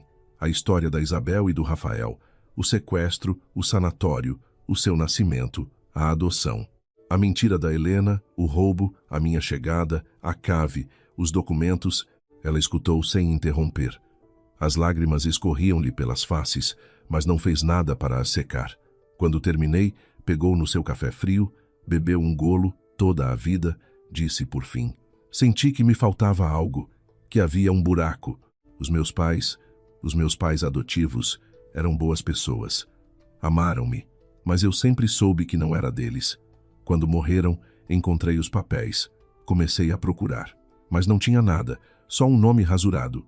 Isabel M.F. É Isabel Maria Flores, disse. A tua mãe. E o teu pai era Rafael, um fadista de rua. Morreu à tua procura. Morreu? Sim. Pelo menos, desapareceu. Ninguém soube mais dele. A Lúcia fechou os olhos, respirou fundo, e a minha tia Helena vive na minha casa. Sim, com o marido Tiago, a filha, Carminho, e o meu marido, Alexandre. O Alexandre, que estivera em silêncio, falou pela primeira vez. Não sabia de nada, Lúcia. Juro-te, a minha mãe é uma mulher difícil. Difícil, repetiu a Lúcia. É uma palavra suave para o que ela fez. Sim. A Lúcia abriu o diário de novo. Leu a última página, a carta para ela. Os seus dedos acariciaram as palavras. O que queres de mim, Rebeca? Por que me procuraste? Porque tens o direito de saber. E porque esta casa é tua, legalmente. Moralmente, a Helena cometeu uma fraude. E eu? Eu quero justiça. Para ti, para a Isabel. Justiça. A Lúcia sorriu, triste. A justiça não me devolverá a minha mãe nem o meu pai. Não, mas pode dar-te o que é teu. E pode fechar uma ferida que leva 40 anos aberta. E o que devo fazer? Vem a Lisboa, conhece a tua casa, enfrenta a Helena e decide se queres reclamar o que é teu ou perdoar. Perdoar. A palavra soou estranha nos seus lábios. Não sei se consigo. Também não tens de decidir agora. O Alexandre inclinou-se para a frente. Vem só, vem. Fica uns dias num hotel. Claro, não nessa casa, mas vem. A Lúcia olhou para nós os dois. Depois olhou pela janela para a Praça 8 de Maio, cheia de gente que passava a rir, a viver as suas vidas, sem saber que, numa mesa de café, um mundo se desmoronava e se reconstruía ao mesmo tempo. De acordo, disse. Por fim, irei amanhã. E nesse momento, o telemóvel dela vibrou. Olhou-o. O seu rosto empalideceu.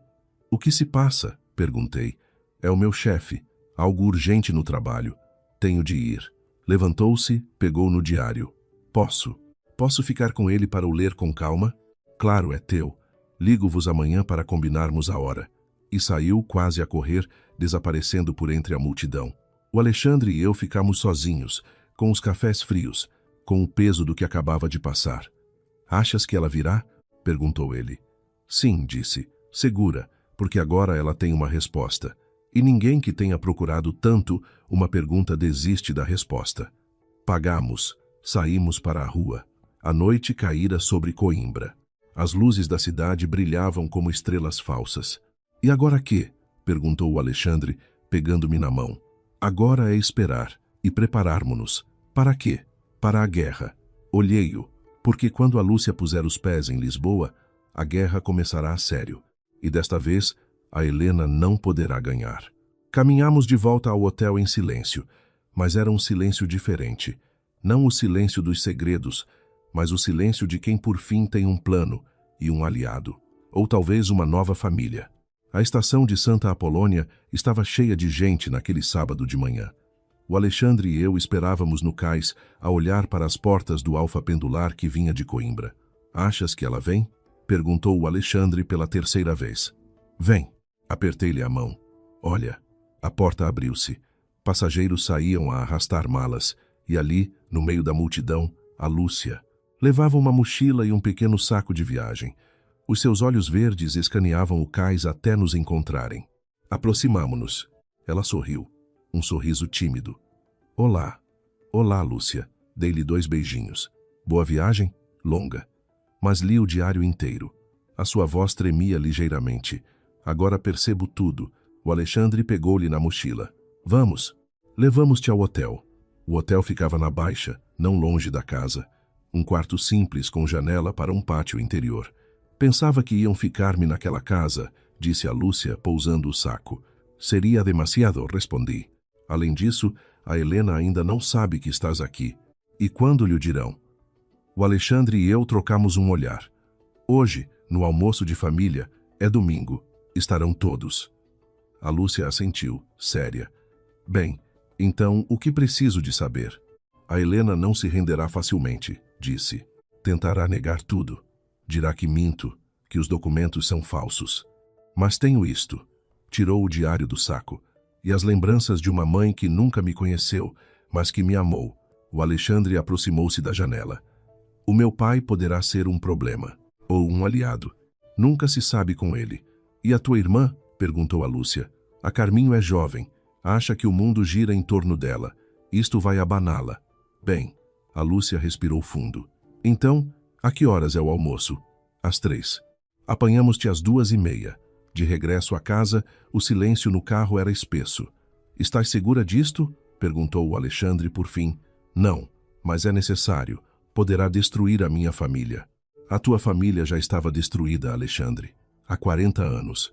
Só que agora sairá à luz." Ele não respondeu. Estacionou em frente à casa. Da janela da sala, vi a Helena a observar, à espera. Ao entrar, o cheiro a comida inundava a casa. A Helena estava na cozinha a preparar o bacalhau no forno. "Tiveram uma boa viagem?" perguntou sem se virar. "Sim", respondi. "Muito produtiva." "Ainda bem." Virou-se. Os seus olhos escrutaram-me. "E resolveram os vossos problemas?" "Alguns problemas não têm solução, Helena." "Tem verdade." Ela franziu o sobrolho. "Que filosófica te tornaste." "A vida ensina." A Carminho entrou na cozinha com o telemóvel na mão. "Mãe, precisas de ajuda?" "Sim." "Ponham a mesa. Daqui a meia hora comemos." Ajudei a Carminho, embora cada vez que passasse perto da Helena, sentisse o seu olhar cravado nas minhas costas como uma faca. Às 3 em ponto, estávamos todos sentados. O Tiago na cabeceira, a Helena do outro lado, o Alexandre e eu de um lado, a Carminho do outro, um lugar vazio junto a mim, reservado. "Estamos à espera de alguém?" perguntou o Tiago, servindo vinho. "Sim", disse. "Uma convidada especial." A Helena pousou a travessa de bacalhau. "Que convidada?" Nesse momento tocou a campainha. Eu abro. Levantei-me. A Helena pôs-se de pé. "Rebeca, o que estás a fazer?" Mas eu já estava à porta. Abria. A Lúcia estava ali, vestida com simplicidade, com o diário nas mãos. "Entra." Dei um passo atrás. Ela entrou. Os seus passos ressoaram no chão de mármore do hall. Quando chegou à sala de jantar, o tempo parou. A Helena empalideceu. As suas mãos agarraram-se à borda da mesa. "Quem é esta?" perguntou o Tiago, confuso. "Pai, mãe, Carminho." O Alexandre levantou-se. "Esta é a Lúcia. Lúcia Mendonça Flores, a filha da Isabel." O silêncio foi absoluto. Depois, a Carminho soltou uma risada nervosa. "O quê? Isto é uma brincadeira?" "Não." A Lúcia falou pela primeira vez. A sua voz era clara, firme. "Não é uma brincadeira. Sou filha da Isabel Flores e do Rafael, o fadista. Nasci a 15 de março de 1986, no sanatório de Sintra. Deram-me para a adoção. E esta casa? Olhou para Helena. Esta casa é minha. A Helena encontrou a voz. Estás a mentir. A minha irmã morreu. Não teve filhos. A tua irmã não morreu. A Lúcia pôs o diário sobre a mesa. Foi raptada por ti e trancada num hospício. Aqui, ela escreveu tudo. Não acredito nesse lixo. Mas a voz da Helena tremia. Lixo! A Lúcia abriu o diário na última página. Leu em voz alta. Hoje nasceu a minha filha. Chamei-lhe Lúcia. Pela luz, vão tirar-me.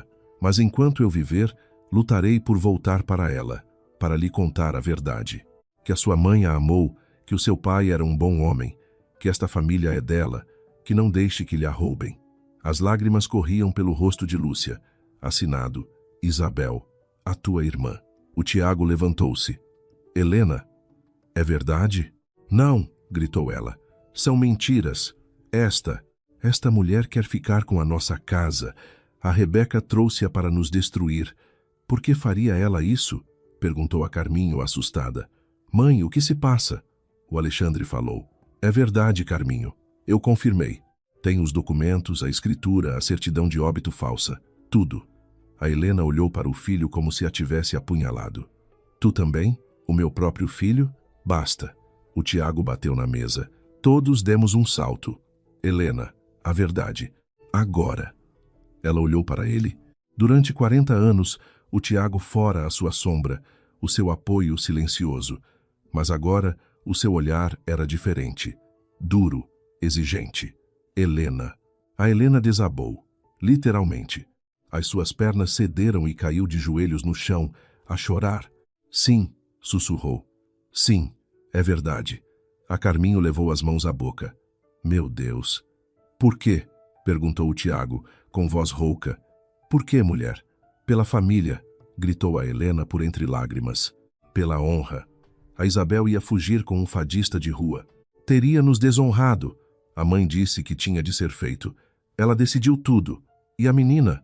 Perguntou a Lúcia, com lágrimas nos olhos. Por que me deste para a adoção? Por que não me deixaste com a minha mãe? Porque eras filha dela. A Helena olhou-a com ódio. Levavas o sangue dela, a rebeldia dela. Não te queria nesta casa. Não te queria perto. A sala de jantar estava em silêncio. Apenas o choro de Helena. A respiração ofegante da Carminho. O rosto de pedra do Tiago. A Lúcia limpou as lágrimas. Esta casa é minha. Legalmente. Moralmente. Quero que te vás embora. Tu e a tua família vamos para a rua? Perguntou a Carminho, aterrorizada. Não, disse eu. Todos olharam para mim. A Lúcia não vos porá na rua, mas a casa tem de ser regularizada. Helena, tens duas opções. A Helena olhou para mim com os olhos injetados de sangue. Tu dás-me opções? Sim. Primeira, reconheces a Lúcia como herdeira legítima. Assinas a cedência da propriedade. Ficas a viver aqui num quarto, mas sem direitos. E pedes perdão publicamente. E a segunda? Segunda, vamos a tribunal. Denunciamos a fraude, o rapto, a falsificação de documentos. Vais para a prisão. E a casa, de qualquer modo, será da Lúcia.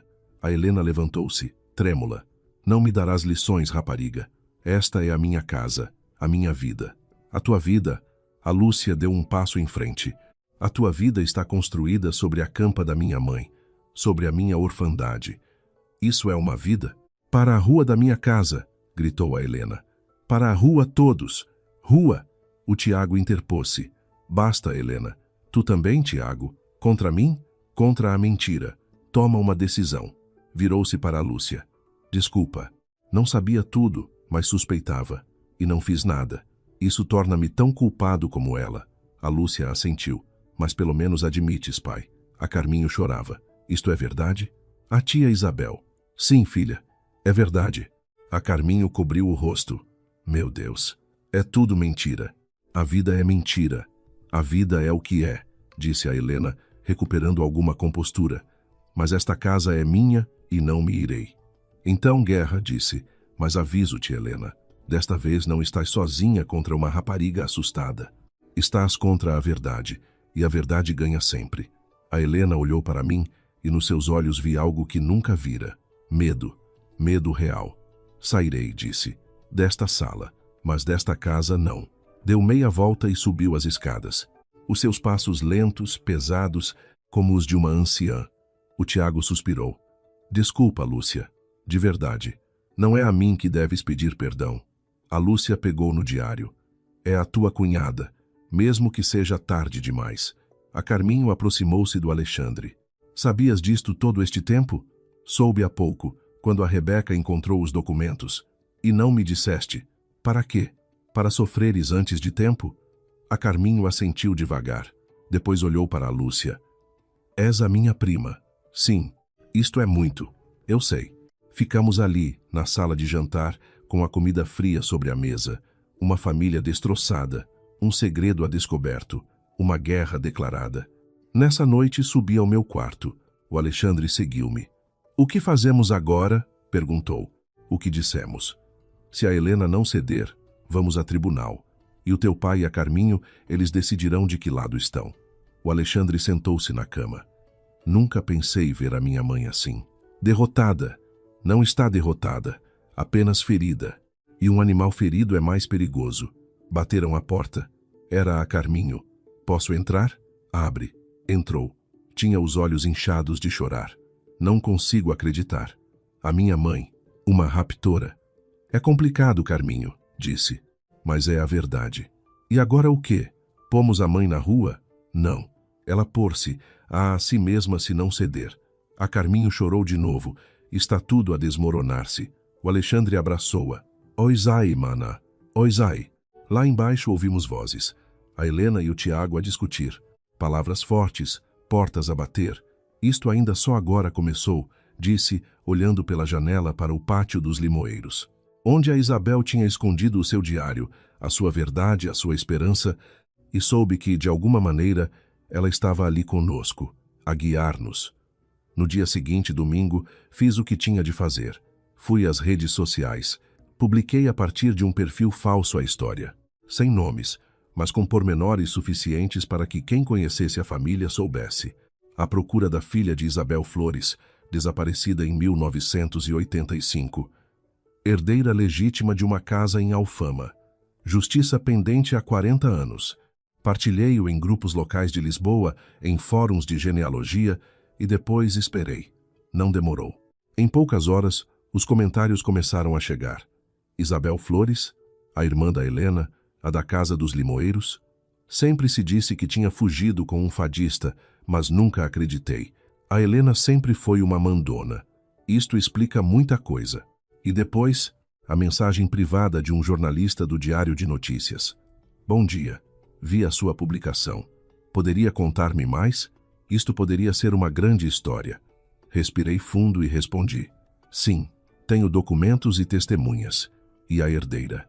Encontre-se comigo amanhã. O Alexandre leu a mensagem. Estás segura? Isto será público. Toda a Lisboa saberá. Essa é a ideia, a pressão pública. Que a Helena saiba que não pode esconder-se mais. Destruirá a vida dela. Ela destruiu a da Isabel e a da Lúcia. É justiça.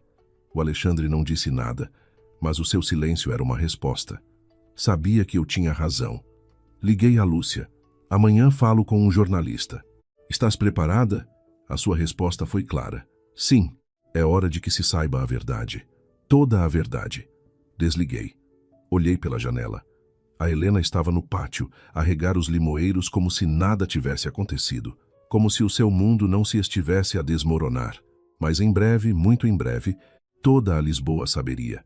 E então não poderia fingir mais. A guerra tinha começado, e desta vez tinha as munições necessárias. Sorri, pela primeira vez sem remorsos, pela Isabel, pela Lúcia, por todas as mulheres a quem tentaram calar. E soube que desta vez ganharíamos.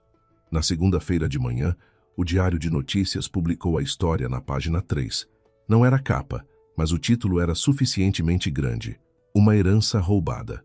O segredo da Casa dos Limoeiros. Eu estava na cozinha quando a Helena desceu. Tinha saído cedo para comprar o jornal, como fazia todas as manhãs há 40 anos. Vi-o nas suas mãos trêmulas enquanto lia. O seu rosto transformou-se numa máscara de horror.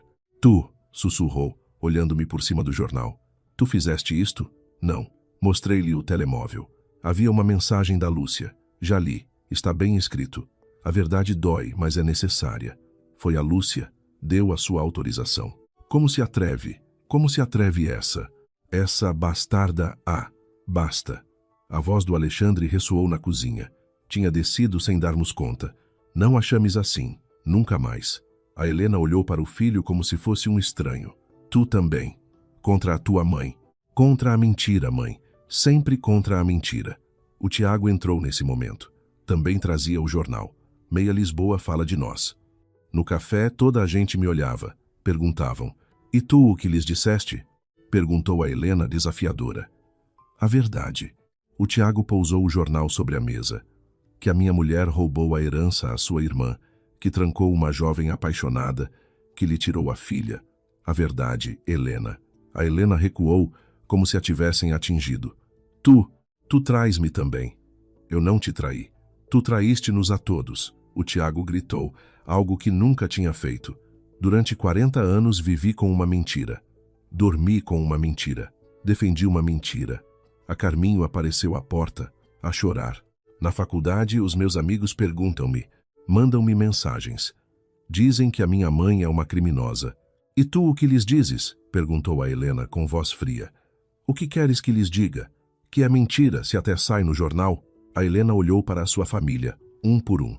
Para o Tiago desfeito, para a Carminho assustada, para o Alexandre decidido, para mim, impassível.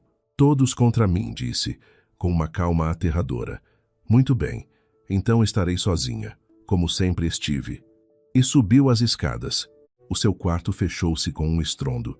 O Tiago suspirou, deixou-se cair numa cadeira. Meu Deus, o que fizemos? Fizemos o que devíamos, disse, ainda que doa. O Alexandre aproximou-se do pai. Pai, desculpa, mas tinha de ser. O Tiago assentiu, com lágrimas nos olhos. Eu sei, filho, eu sei. O resto do dia foi estranho. A casa estava em silêncio, mas um silêncio carregado. O telefone tocava sem parar. Vizinhos curiosos, antigos amigos, jornalistas, não atendíamos. Ao meio-dia, a Lúcia veio almoçar. Era estranho vê-la, sentada à mesa, no lugar onde a Helena tinha reinado durante décadas. Como estás? Perguntei-lhe. Assustada, mas aliviada. Já não é um segredo. A minha mãe não sairá do seu quarto, disse a Carminho, a brincar com a comida. Leva horas lá. Deixem-na, disse o Tiago. Precisa de tempo. Mas eu sabia que a Helena não estava a pensar. Estava a planear. À tarde, enquanto ajudava a Lúcia a procurar mais documentos no arquivo familiar, o Alexandre chamou-me à parte. Revi as contas. A mãe tem andado a levantar dinheiro. Bastante. Nos últimos dias. Para quê? Não sei. Mas mete-me medo. Pensei naquilo. Esta noite durmo na cave. O quê? Por quê? Porque lá estão os documentos originais. E ela irá buscá-los. Está segura? Completamente. O Alexandre quis protestar, mas assentiu. Irei contigo. Não. Fica em cima. Mas deixa a porta da cave destrancada, por precaução. A noite caiu sobre Lisboa. Uma noite quente, pesada. Eu estava na cave, sentada na cama, com todos os documentos ordenados numa pasta e o meu telemóvel a gravar. As horas passaram. Às 11, às 12, à 1. E então, ouvi o ruído. Um leve ranger na escada. Um passo cauteloso. Depois outro. Não acendi a luz. Esperei. A porta abriu-se lentamente. A Helena estava ali, com uma lanterna pequena. Usava um roupão sobre a camisa de dormir. O seu rosto, a luz tênue, parecia o de uma anciã. Uma anciã desesperada. Viu-me sentada na cama. Deteve-se. Sabia que viria. Disse em voz baixa. Os documentos. Damos. Não. Damos. A sua voz era um sussurro rouco. São meus. Teus. Como a casa. Como a vida da Isabel. A Helena entrou no quarto, fechou a porta atrás de si. A lanterna iluminava o seu rosto por baixo, criando sombras sinistras. Toda a minha vida lutei por esta casa, por esta família. A Isabel era fraca, sonhadora.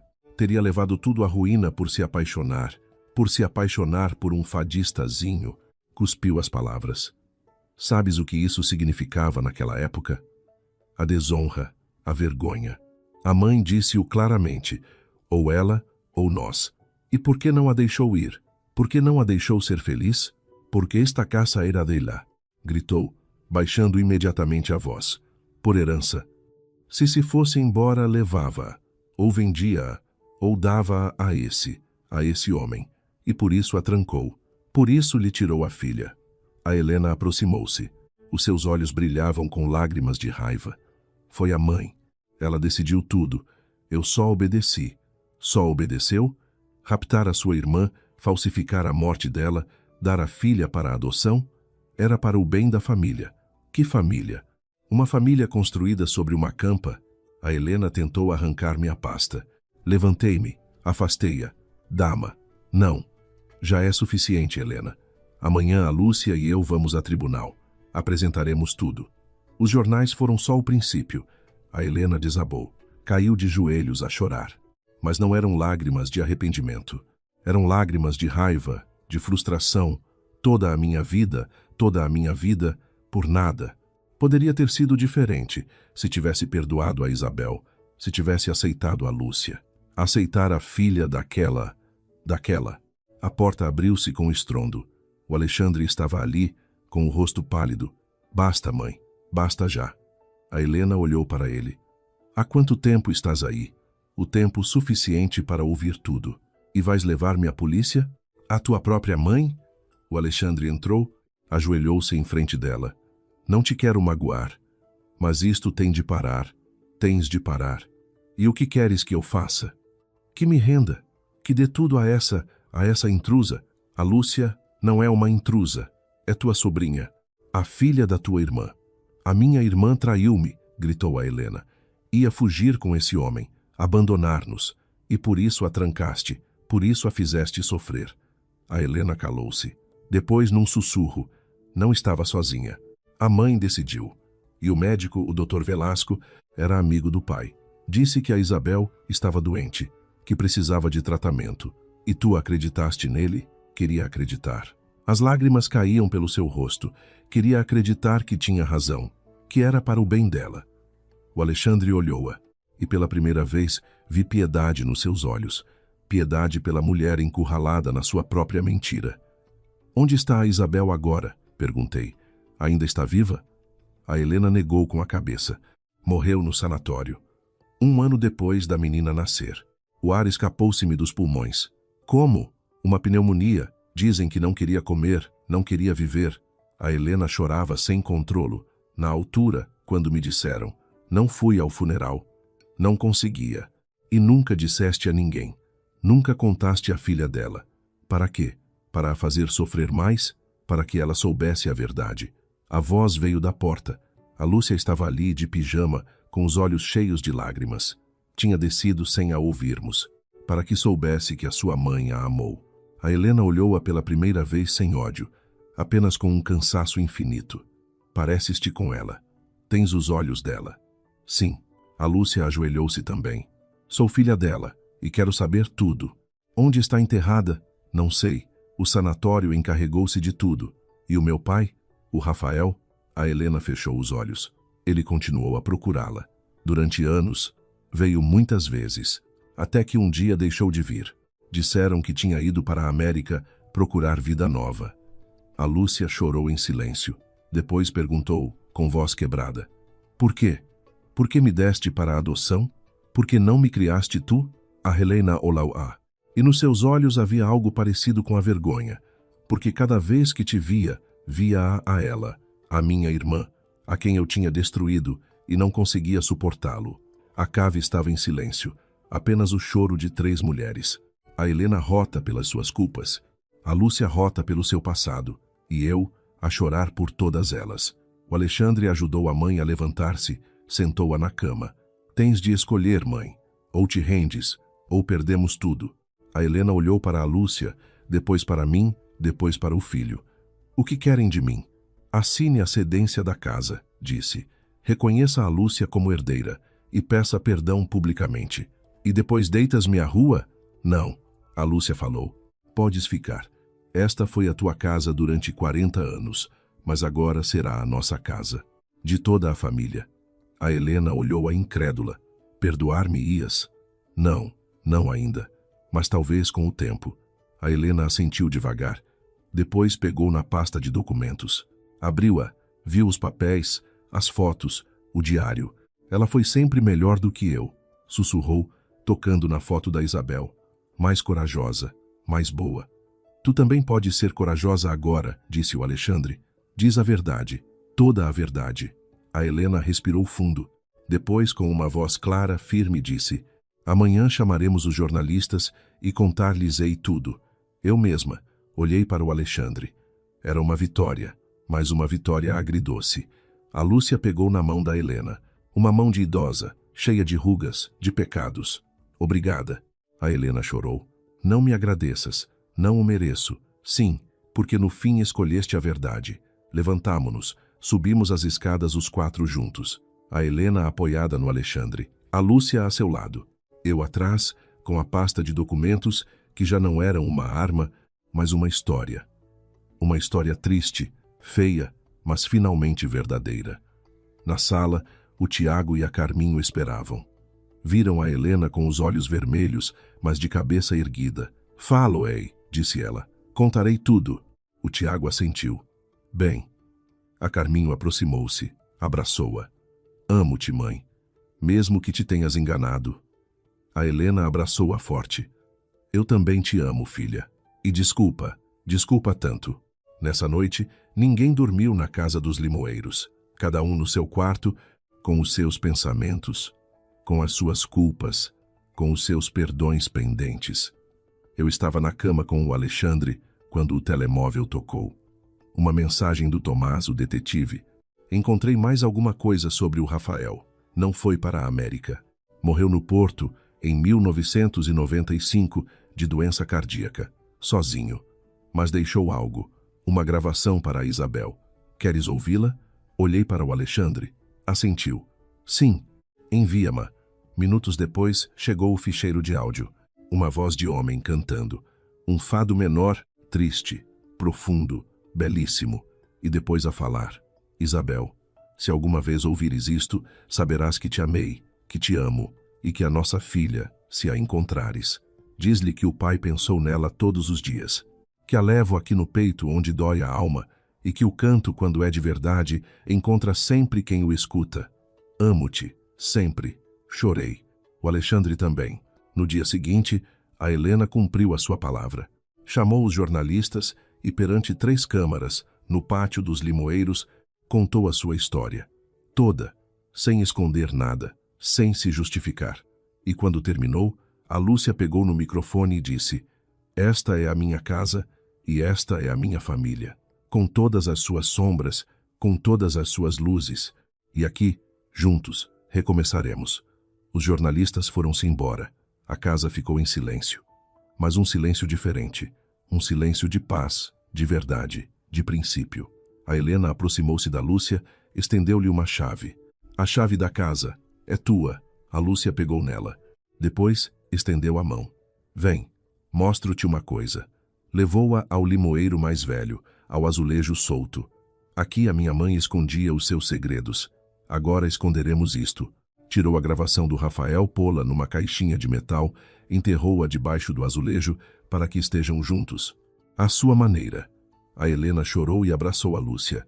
Um abraço desajeitado, incômodo, mas real. E eu, da janela, vi como o sol da tarde banhava o pátio, como a luz se infiltrava entre as folhas dos limoeiros, como a Isabel finalmente podia descansar. O Alexandre pegou-me na mão. Achas que poderemos ser uma família depois de tudo isto? Sim, olhei-o, porque agora somos reais. E o real, embora doa, perdura. Lá embaixo, no pátio, a Lúcia e a Helena falavam. Sob os seus pés, debaixo do azulejo, a voz do Rafael cantava em silêncio. Um fado de amor, de perda, de esperança. E soube que de alguma maneira tínhamos ganho, não a casa, não a herança. Algo mais importante, a verdade. E com ela, a possibilidade de um amanhã. Na manhã seguinte à conferência de imprensa, a casa dos Limoeiros amanheceu num silêncio diferente. Não era o silêncio tenso dos segredos, mas o silêncio cansado de quem travou uma longa batalha e pode por fim descansar. Desci para tomar o pequeno almoço e encontrei a Helena já na cozinha. Estava sozinha, a preparar café. Olhou para mim e pela primeira vez não vi desafio nos seus olhos, Apenas uma fadiga profunda. Bom dia, disse. Bom dia, Rebeca. A sua voz era rouca. Como dormiste? Bem. E tu? Não dormi. Serviu 2 chávenas de café. Pensei em muitas coisas. Peguei na chávena que me oferecia. Em que? Na Isabel. No que lhe fiz, no que lhe tirei. Sentou-se em frente a mim. Toda a vida acreditei que tinha razão, que protegia a família. Mas ontem, quando falei perante as câmaras, vi as caras das pessoas e soube que me estava apenas a proteger a mim mesma. É um bom começo reconhecê-lo. Achas que ela me perdoaria? A Isabel, digo. Não sei, mas a Lúcia está a dar-te uma oportunidade. É mais do que tu lhe deste à mãe dela. A Helena assentiu, com lágrimas nos olhos. Sim, é mais. Entraram o Alexandre e a Lúcia a falar em voz baixa. Detiveram-se ao verem-nos juntas. Bom dia, disse a Lúcia. O seu olhar procurou o da Helena. Bom dia. A Helena levantou-se. Lúcia, queria perguntar-te sobre os papéis para a assinatura. Quando queres que vamos ao notário? Hoje, se puderes. O doutor. Afonso espera-nos às 11. De acordo. A Helena respirou fundo. Irei. O notário, doutor Afonso, recebeu-nos no seu escritório. Ele, a Helena, a Lúcia e eu. O Alexandre quisera vir, mas a Lúcia pediu-lhe que ficasse com o Tiago e a Carminho. Isto é coisa de mulheres, tinha dito, com um sorriso triste. O doutor Afonso tinha os documentos preparados, a cedência da propriedade, o reconhecimento de herança, tudo em regra. Dona Helena entende que, ao assinar isto, renuncia a qualquer direito sobre a casa dos Limoeiros. A propriedade passará para o nome de Lúcia Mendonça Flores, como única herdeira legítima de Isabel Flores. Entendo. A Helena pegou na caneta. As mãos tremiam. Olhou para a Lúcia. Antes de assinar, quero que saibas que não o faço por obrigação. Faço-o porque é justo.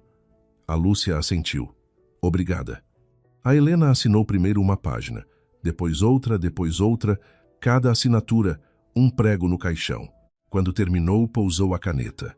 Parecia mais pequena, mais frágil.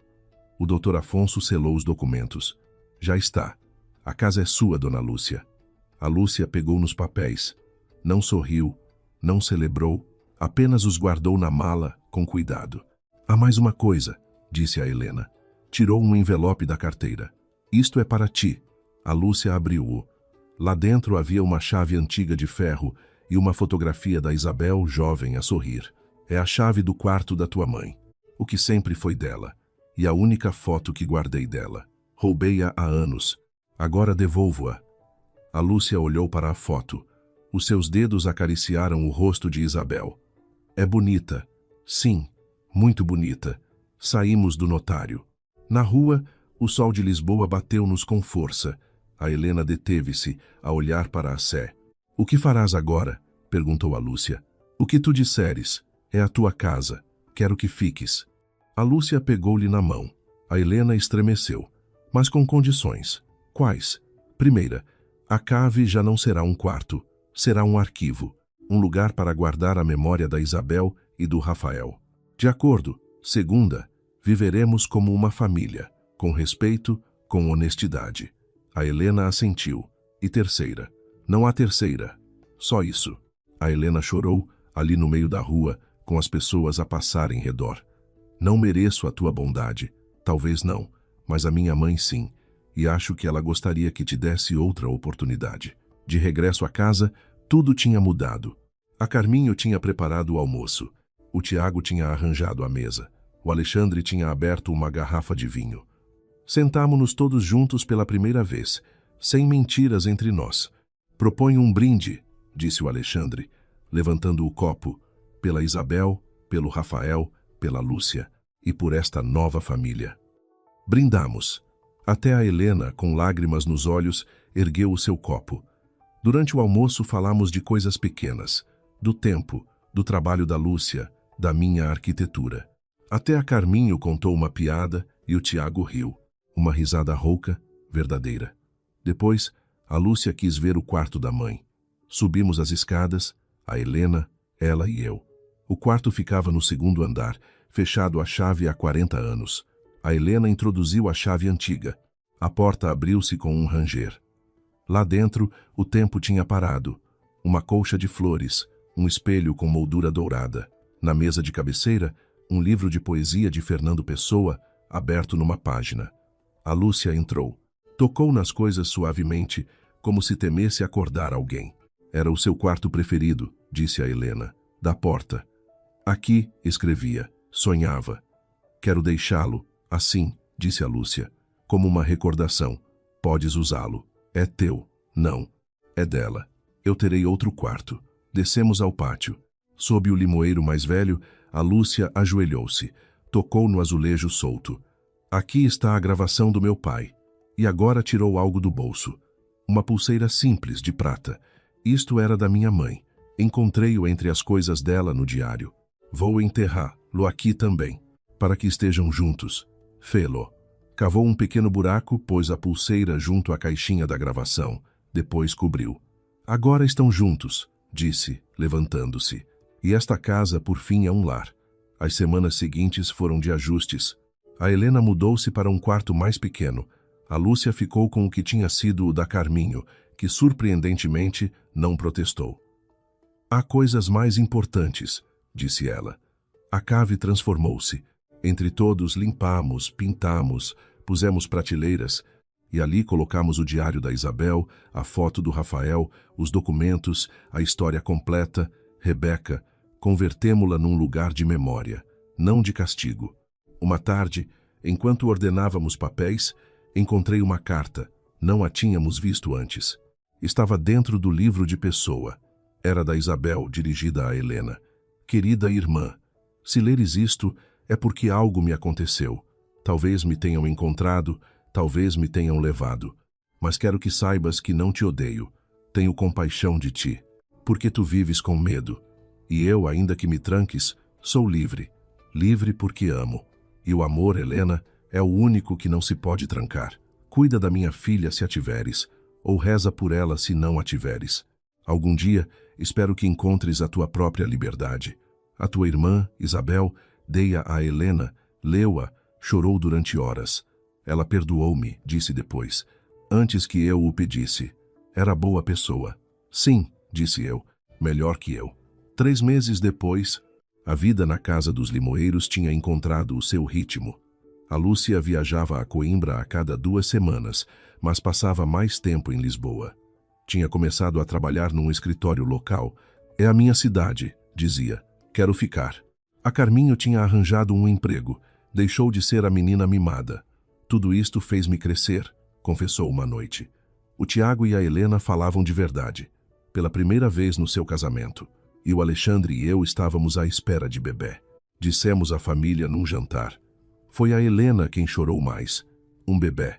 Nesta casa outra vez, disse, tocando-me na barriga. Será uma bênção. Uma tarde de outono, estávamos todos no pátio sob o limoeiro. A Lúcia tinha plantado umas flores em volta. Margaridas brancas. Tenho uma ideia, disse o Alexandre sobre o bebê. Se for menina, podíamos chamar-lhe Isabel. Todos olhamos para a Helena. Ela respirou fundo. Oh, disse a Lúcia. Oh, a Rebeca. Sorri. Veremos, mas gosto. Isabel. A Helena pegou-me na mão. Obrigada. Não agradeça. É justo. O sol punha-se sobre Lisboa. Tingia de laranja e cor-de-rosa as paredes da casa. Do interior saiu o cheiro ao jantar. A vida. Olhei para a minha família. Para a Helena sentada junto ao Tiago, a falar em voz baixa. Para a Carminho, a rir com a Lúcia sobre algo. Para o Alexandre, com a mão na minha barriga. E soube que, depois de tudo, tínhamos encontrado algo mais valioso do que uma casa. Tínhamos encontrado a verdade. E com a verdade, o perdão. E com o perdão, o amor. Sob os nossos pés, debaixo do azulejo, a Isabel e o Rafael estavam juntos. E as suas histórias, os seus sonhos, os seus amores, já não estavam enterrados. Viviam em nós, nesta casa, neste pátio, sob este limoeiro que ano após ano daria frutos doces, como a justiça, quando por fim chega. O Alexandre beijou-me.